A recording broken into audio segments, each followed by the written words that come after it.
The massive alien ships appeared without warning, their dark hulls blocking out the stars as they moved into position around Earth.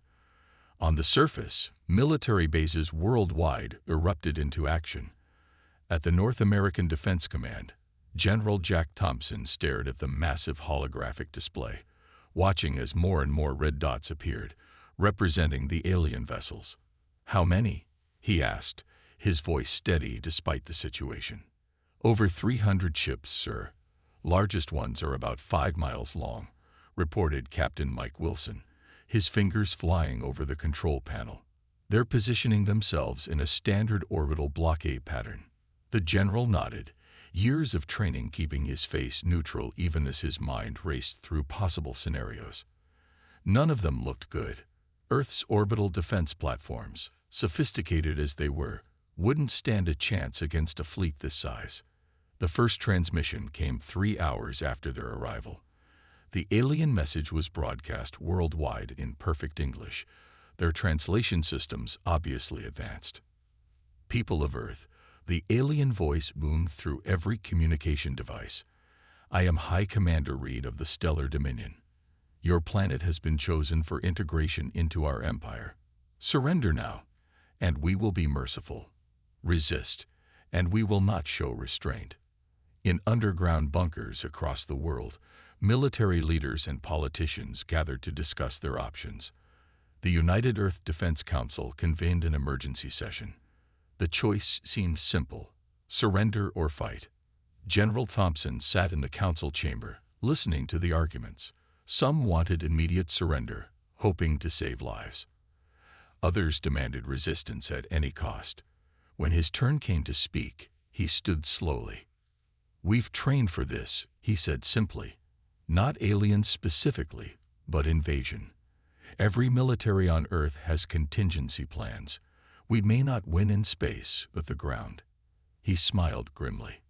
"Let them try." The vote was unanimous. Earth would fight. The orbital battle lasted less than a day. Earth's defense platforms, despite their crew's bravery, couldn't match the alien technology. Energy beams sliced through the best human shields like paper. Kinetic weapons bounced off the alien ship's force fields. From his command center, now moved deep underground, General Thompson watched the last orbital platform fall. Captain Wilson stood beside him, hands clenched into fists. "Sir," a young lieutenant called out, "new transmission from the aliens." The general nodded. "Put it through." High Commander Reed's image appeared on the main screen. The alien looked almost human, except for his gray skin and completely black eyes. He smiled, showing teeth that looked metallic. "Your resistance was admirable but futile," Reed said. "Your orbital defenses are destroyed. Our ground forces will begin landing within hours. This is your final chance to surrender." General Thompson stepped forward. "We've received your message, High Commander. And here's our answer: Earth will never surrender." The alien commander's smile faded slightly. "You have no more defenses. Your weapons are primitive compared to ours. What makes you think you can resist?" "Because," Thompson replied, "you've only fought us in space. You haven't faced us on the ground yet." Reed's laugh was cold. "Your confidence is misplaced, General. We have conquered hundreds of worlds. Our ground forces are the finest in the galaxy." "Then come," Thompson said simply. "Come and find out why humans are different." The transmission ended. In the silence that followed, Captain Wilson spoke quietly. "They're beginning their landing operations, sir. Drops detected in Asia, Europe, and North America." General Thompson turned to his staff. "Send the order. Operation Ground Dog is now active. All forces to execute their assigned protocols." He looked at the global map, watching as thousands of blue dots representing human military units began moving to their predetermined positions. "Sir," Wilson asked, "do you really think we can win against their technology?" The general's eyes never left the map. "Captain, they may have better ships, better guns, and better shields. But they've never fought humans before. And they're about to learn why Earth's given birth to the greatest ground fighters in history. Above them, The first alien dropships began burning through the atmosphere, their crews confident in an easy victory. They had no idea what waited for them below. End of Part 1. The alien dropships descended through Earth's atmosphere like falling stars, their hulls glowing red-hot. Admiral Reed watched from his command ship, satisfaction evident on his gray face as thousands of invasion craft headed toward their designated landing zones. First wave deployment at 80%, sir, reported his second-in-command, Commander Stone. Ground forces report optimal landing conditions. From their orbital position, the Earth looked peaceful, its blue oceans and white clouds masking the chaos below. The initial invasion force consisted of 100,000 Dominion warriors, equipped with the finest battle armor and weapons in the galaxy. By all calculations, it would be more than enough. Sir, Commander Stone called out, human military installations are emptying. Reed turned sharply. Emptying. Yes, sir. They're abandoning their bases. All personnel and equipment are evacuating into civilian areas and wilderness regions. The Admiral smiled. Cowards. They run before we even engage them. He turned to his tactical display. Order all ground commanders to secure the abandoned bases. They'll make excellent forward operating positions. On the surface, the situation appeared different. Colonel James Miller watched from his camouflaged position as alien troops secured the abandoned Fort Bradley. Their movements were precise but strangely awkward, as if they were struggling to walk. Look at them stumble, whispered Lieutenant Davis beside him. They can barely handle their own weight. Miller nodded, understanding dawning. The aliens had evolved in lower gravity environments. Earth's gravity was literally weighing them down. He keyed his encrypted radio. All units, maintain observation only. Let them get comfortable. Across the globe, similar scenes played out. The Dominion forces found empty military bases, vacant strategic positions, and seemingly deserted defensive installations. Their confidence grew with each unopposed landing. Back in orbit, Admiral Reed received the first day's reports with growing satisfaction. No resistance at any landing sites, he announced to his command staff. Earth's military forces are in full retreat. Victory will be even easier than predicted. Commander Stone studied his data screens with concern. Sir, something seems wrong. The humans are acting against all known military doctrine. They're not defending any strategic positions. They're broken, Commander, Reed replied dismissively. Their orbital defeat has shattered their will to fight. On Earth, Colonel Miller's forces watched as the aliens began setting up their advanced equipment. Their energy shields hummed to life, creating protective domes over their positions. Their weapon emplacements could level mountains. Their sensors could detect life forms from miles away. But they hadn't noticed the subtle changes in the ground beneath their feet. Sir, Lieutenant Davis reported quietly. All bases report the same. The aliens are following the exact pattern we predicted. They're occupying our prepared positions. Miller allowed himself a small smile. Send word to command. Phase 1 complete. Begin Phase 2 preparations. In his underground command center, General Thompson received the reports from all sectors. The aliens had taken the bait, occupying exactly the positions Earth's forces had prepared for them. They really don't understand ground warfare, do they? Captain Wilson mused, looking at the tactical display. No, Thompson replied. They think like space warriors. Everything's about technology and direct confrontation. They don't understand terrain. They don't understand guerrilla warfare. And most importantly, he pointed to the alien positions marked on the map. They don't understand that humans have been killing each other on this planet for thousands of years. We know every trick there is. As night fell over Earth, the Dominion forces settled into their captured bases, their superior technology making them feel invulnerable. None of them noticed the small changes in their surroundings, the slightly odd placement of buildings, the subtle alterations to the terrain, the seemingly random patterns of abandoned equipment. They were about to learn why humans were considered the galaxy's masters of ground combat, and why no amount of advanced technology could replace millions of years of evolution as Earth's apex predators. End of Part 2. The first attack came at dawn. The aliens never saw it coming. At Fort Bradley, now designated as Dominion Forward Base Alpha, the morning patrol struggled through their rounds. Their advanced armor, designed for combat in space and low-gravity environments, felt like lead weights in Earth's heavy gravity.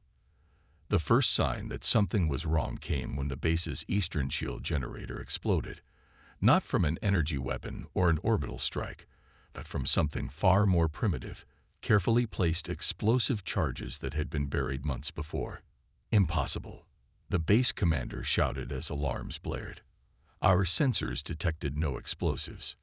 He didn't know that humans had wrapped the charges in special materials that fooled alien scanners, using technology reversed engineered from crashed alien ships years before the invasion.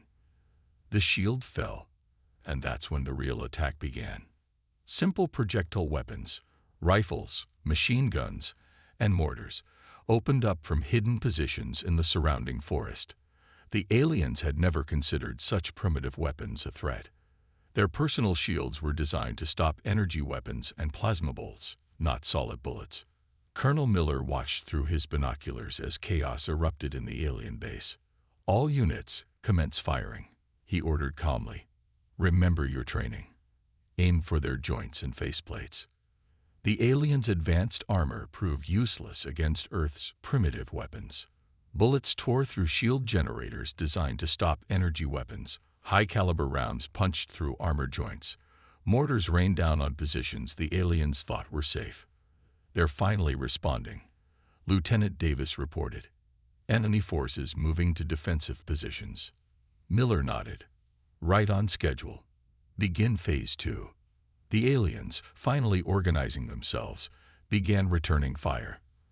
Their energy weapons lit up the morning sky, turning trees to ash and melting rock. But they were shooting at ghosts. The human forces had already relocated, using pre-planned routes through the dense forest. In orbit, Admiral Reed received the first distress calls. Base Alpha under attack. Heavy casualties. Cannot locate enemy forces. What do you mean you can't locate them? Reed demanded. Use your scanners. The scanners are useless, came the reply. The humans are using the terrain somehow. They strike and disappear. We've lost 30% of our force already. Similar reports began flooding in from across the globe. Alien bases under attack. Heavy casualties. Enemy forces impossible to pin down. On the ground, Colonel Miller's forces continued their carefully choreographed dance of death. Strike. Move. Strike again. Never staying in one place long enough to be targeted, using the terrain they'd trained on for years. Sir, Davis reported, the aliens are attempting to retreat into the base buildings. Miller smiled grimly. Exactly as planned. Signal all units. Begin Phase 3. The aliens had retreated into what they thought were secure buildings. They didn't know that these structures had been specially prepared. Hidden passages in the walls, false floors, and most importantly, carefully concealed weaknesses in the foundations. At Miller's signal, more pre-planted charges detonated, not to destroy the buildings, but to destabilize them. The aliens found themselves trapped in collapsing structures, their heavy armor now working against them in the confined spaces. By noon, it was over. Fort Bradley, now a smoking ruin, had been retaken. The alien force of over 1,000 troops had been completely defeated by less than 300 humans. Colonel Miller walked through the wreckage, studying the alien bodies. Send word to command, he ordered. First engagement successful. Enemy forces show no adaptation to Earth gravity. Their shields are useless against kinetic weapons. They have no concept of guerrilla warfare. In his command center, General Thompson received the report with grim satisfaction. Send the results to all sector commands, he ordered. The pattern works. Continue with scheduled operations. Across the globe, similar scenes played out. The aliens learned too late that their advanced technology meant nothing against an enemy that had spent millennia perfecting the art of ground combat, an enemy that had turned their own planet into a weapon. And this was just the beginning. End of Part 3. The rain fell endlessly, turning the battlefield into a sea of mud. The alien soldiers struggled through it, their advanced armor systems shorting out in the relentless downpour. None of their combat simulations had prepared them for Earth's weather. Status report, Admiral Reed demanded from his orbital command center, his voice tight with barely controlled anger. Ground forces are reporting severe mobility issues, sir, Commander Stone replied. The human water precipitation is interfering with our shield systems. The terrain is problematic. That was an understatement. Across the globe, the Dominion's mighty army found itself bogged down, literally. Their heavy armor, already a burden in Earth's gravity, became nearly impossible to move in the mud. Equipment designed for the sterile environments of space stations failed in the face of simple dirt and water. In what used to be the Amazon rainforest, a Dominion patrol moved cautiously through the thick vegetation. Their helmet sensors, meant for detecting energy signatures, were nearly useless among the dense organic matter. The patrol leader never saw the simple rope trap that snagged his leg. His troops watched in horror as he was yanked into the canopy, his shields useless against the primitive but effective device. Contact. The second in command shouted, just before bullets started flying from seemingly every direction. These weren't the organized volleys of their first battles. This was something worse. Sporadic fire from hidden positions, impossible to predict or counter. The aliens fired back blindly, their energy weapons turning trees to ash, but hitting nothing. In his makeshift command post, Major Robert Black watched through thermal imaging as the alien patrol fell apart. Amazing, he muttered. They have no idea how to fight in forests. His radioman, Private Smith, grinned. Wait until they try to fight in the mountains, sir. They didn't have to wait long.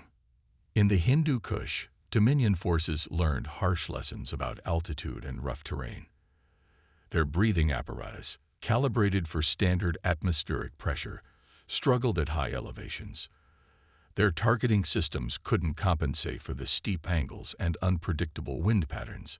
Human fighters, born and raised in these conditions, picked them off with disturbing ease.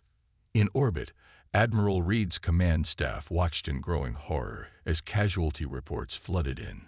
Commander Stone managed to summarize the situation. Sir, we're losing nearly 1,000 troops per day to environmental conditions alone. Combat losses are significantly higher. Reed slammed his fist on his command console.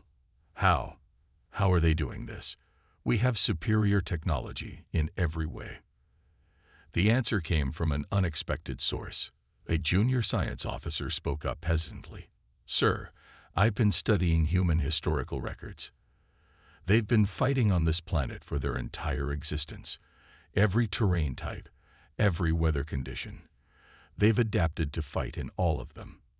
And they've taught every generation what they learned. On the ground, the truth of this observation played out in countless engagements. In urban areas, human forces turned their own ruins into deadly traps. In deserts, they appeared from nowhere to strike and vanish into the endless sands. In Arctic regions, they used the cold itself as a weapon against the aliens' temperature-sensitive equipment. But perhaps most terrifying was their endurance. The aliens, used to short, decisive space battles, couldn't comprehend an enemy that would march for days through horrible conditions just to reach a fighting position.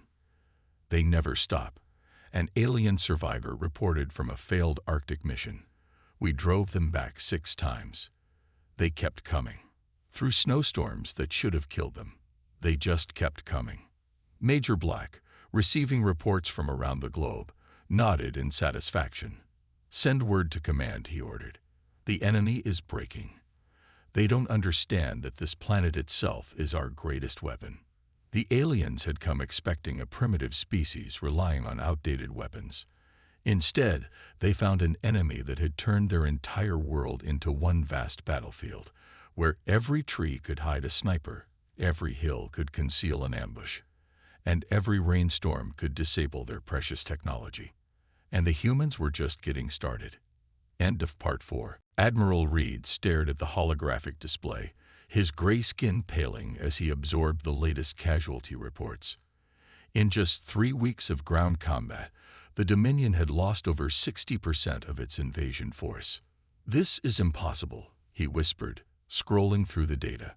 "We've conquered hundreds of worlds. How are they doing this?" Commander Stone cleared his throat nervously. "Sir, we've received disturbing reports from our psychological evaluation teams. Our troops, they're breaking." The medical bay of Reed's command ship was filled with injured soldiers, but many showed no physical wounds. They sat trembling, jumping at shadows, their black eyes wide with terror. "They're everywhere," one soldier repeated endlessly. "In the trees, under the ground, behind the walls. You never see them coming. They never stop hunting you." Another medical report caught Reed's attention. He read it aloud. "Subjects showing severe psychological trauma from extended guerrilla warfare tactics.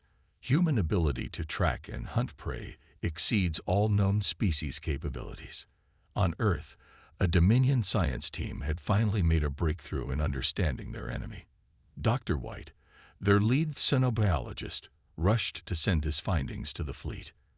They're persistent predators," he reported urgently. "Their entire species evolved as pursuit hunters. They can track prey for days without rest. Their endurance exceeds any known sentient species." In the mountains of what used to be Afghanistan, a Dominion patrol learned this lesson firsthand. They'd been running for 3 days, their high-tech armor failing, their energy weapons depleted. And still, the humans followed. "How?" the patrol leader gasped as they stumbled through a narrow valley. "How can they keep going?" His answer came in the form of precise rifle fire from the ridges above. The entire patrol was eliminated in seconds. Captain Tom Anderson lowered his rifle and spoke into his radio. "Target eliminated. Team 3 moving to next hunting ground." His soldiers had been tracking this patrol for 3 days, sleeping in shifts, never losing the trail. To them, it was just like any other hunt their ancestors had conducted for thousands of generations. Back in orbit, Admiral Reed received more disturbing news. The psychological breakdown of his troops was spreading. Entire units refused to leave their fortified positions. Others requested immediate evacuation. "They're not soldiers," one unit commander reported. "They're not fighting like any species we've encountered. They're predators. And we're their prey." Commander Stone reviewed the latest tactical analysis. "Sir, we've confirmed the humans can track targets across any terrain, operate effectively with minimal sleep, maintain pursuit for days or weeks, adapt to any environment, use primitive but lethal weapons we can't defend against." Reed slumped in his command chair. His mighty invasion force, equipped with the galaxy's most advanced technology, was being systematically destroyed by what he had considered a primitive species. On the ground, General Thompson received the latest victory reports with grim satisfaction. "Send word to all commands," he ordered. "Maintain pressure. No rest for the enemy. Hunt them until they break." The alien forces, trained for quick, decisive battles, couldn't comprehend an enemy that would spend days setting up a single ambush. They couldn't understand warriors who would march for weeks through harsh terrain just to attack from an unexpected direction. In his private quarters, Admiral Reed watched recordings from ground battles. He saw his troops, despite their advanced weapons, fall to simple traps and ambushes. He saw humans moving through terrain his soldiers found impossible to navigate. He saw an enemy that seemed to never tire, never give up, never stop hunting. "They're not just fighting us," he realized finally. "They're hunting us. Their entire species evolved to be the perfect hunters, and we landed on their hunting ground." As night fell over Earth, thousands of human soldiers continued their relentless pursuit of the alien invaders. In forests, mountains, deserts, and ruins, They moved with the patience of predators who knew their prey was weakening. The breaking point had arrived. End of Part 5. The emergency meeting of the Dominion High Command took place aboard Admiral Reed's flagship. The atmosphere was tense as military leaders and scientists gathered to face an uncomfortable truth. Dr. White, now the leading expert on human combat capabilities, stood before the assembled commanders. His hand shook slightly as he activated his presentation. "What we fail to understand," he began, "is that we are not fighting against a primitive species. We are fighting against Earth's apex predator." The holographic display showed human skeletal structure, muscle density, and neural patterns. Humans evolved on a high-gravity death world. Their bodies are naturally stronger than most species, but that's not what makes them truly dangerous. He switched to combat footage from various battlefields, observed their tactical thinking. They don't just fight, they hunt. Every battle plan, every strategy, comes from millions of years of evolutionary programming as pursuit predators. In North America, another Dominion base fell. The aliens had finally adapted their shields to stop bullets, so the humans simply buried high-explosive charges under their sleeping quarters. When the aliens moved to their backup positions, they found those had been trapped too. "They think in 3 dimensions naturally," Dr. White continued. "Where we see obstacles, they see opportunities. Every terrain feature becomes a weapon." Commander Stone interrupted. "But surely our technology is working against us." Dr. White cut in. "Our troops rely on computers and sensors. Humans rely on instincts honed over thousands of generations of hunting and warfare." He displayed more data. "Their pattern recognition abilities exceed our best AI systems. Their ability to improvise surpasses any species we've encountered. And most terrifyingly, they seem to actually enjoy the hunt." On the surface, a human sniper team demonstrated this point. They'd been waiting 3 days in a camouflaged position, barely moving, barely breathing. When their target finally appeared, a high-ranking alien officer, they took their shot with the patience of born hunters.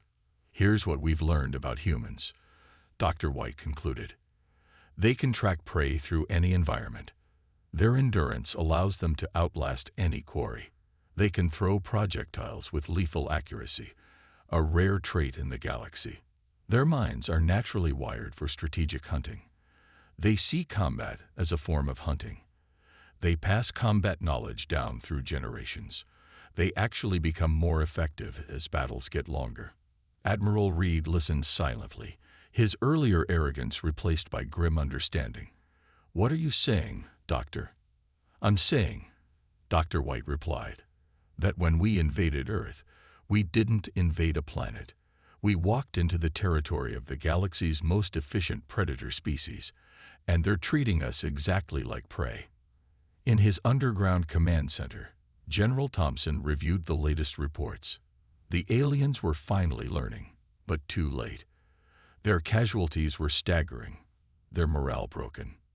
"Sir," Captain Wilson reported, "we're seeing increased suicide rates among alien troops.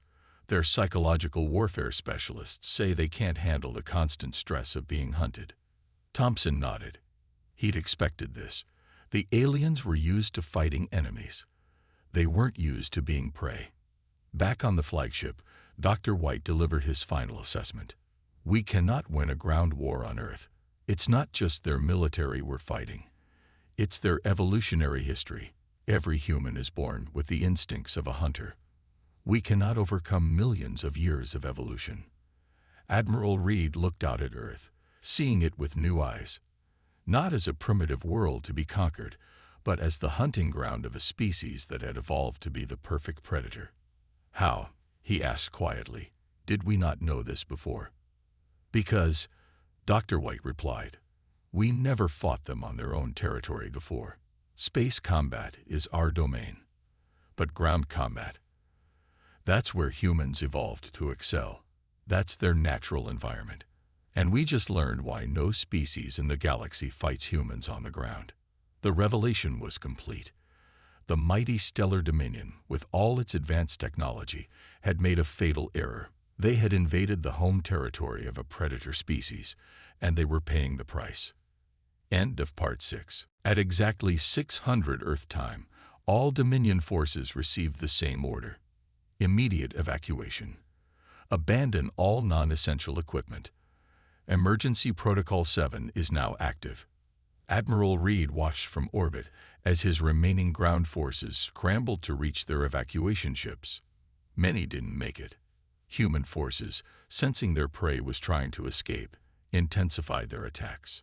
"Sir," Commander Stone reported, "we're losing 20% of evacuation ships to ground fire. The humans are using our own abandoned weapons against us."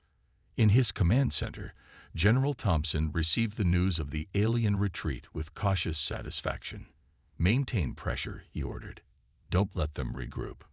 The evacuation quickly turned into a rout. Alien soldiers abandoned their heavy armor to run faster, only to become easier targets.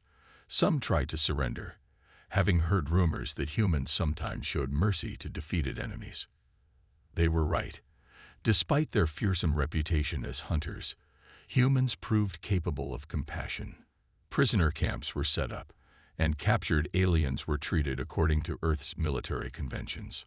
One captured alien commander asked his human guard, "Why do you treat us well after what we tried to do?" The guard replied simply, "Because being apex predators taught us something important. Real strength includes knowing when not to kill." In orbit, Admiral Reed prepared for his most humbling moment. A communication request came from Earth's military command. On his screen appeared General Thompson. "Admiral," Thompson said calmly, "I believe it's time we discussed terms." Reed nodded slowly. "You've won, General. We acknowledge our defeat on the ground. But remember, we still have orbital superiority." Thompson's smile was predatory. "Do you check your long-range sensors?" Reed's staff scrambled to comply. What they found sent chills through the command center. Hundreds of small ships, previously hidden on Earth's dark side, were moving into position. During the ground war, humans had been busy adapting captured alien technology. "As I said," Thompson continued, "let's discuss terms." The peace negotiations were surprisingly straightforward. Humans, despite their victory, didn't demand revenge. Instead, they asked for recognition of Earth as a sovereign world, access to galactic technology and trade, a non-aggression pact with the Dominion, the return of all captured human soldiers. In return, they offered to share their ground combat expertise, to establish diplomatic relations, to keep the true extent of their military capabilities secret from potential enemies. Admiral Reed, now understanding humans better, recognized the wisdom in their terms. They weren't just demanding rights, they were offering partnership. 1 week later, the last Dominion ship left Earth orbit, but not before installing a warning beacon at the edge of the solar system. Its message, broadcasted in all known galactic languages, was simple. Warning. Class 10 Death World. Indigenous species. Humans. Ground combat specialists. Approach with extreme caution. Unauthorized invasion attempts are discouraged. In the years that followed, Earth took its place in the galactic community. Human military advisors became highly sought after. Their ground combat techniques revolutionized warfare across the galaxy, and their reputation grew. They're the galaxy's apex predators. Alien species would whisper, but they're also its finest protectors. General Thompson, receiving the last evacuation report, turned to Captain Wilson. "Send word to all commands. Victory is confirmed." "Sir," Wilson asked, "do you think they learned their lesson?" Thompson looked at the stars visible through his command center's window. "They learned several lessons, Captain. They learned that technology alone doesn't win wars. They learned that evolution creates weapons sharper than any blade. But most importantly," he smiled, "they learned why no one fights humans on the ground." As night fell over Earth, its defenders stood down from their hunting positions. They had protected their home, their hunting grounds, their planet. and they had taught the galaxy a lesson it would never forget. Earth wasn't just another world to be conquered. It was the home of humanity, the galaxy's most dangerous ground fighters, its most relentless hunters, and now its most respected warriors. End of Part 7.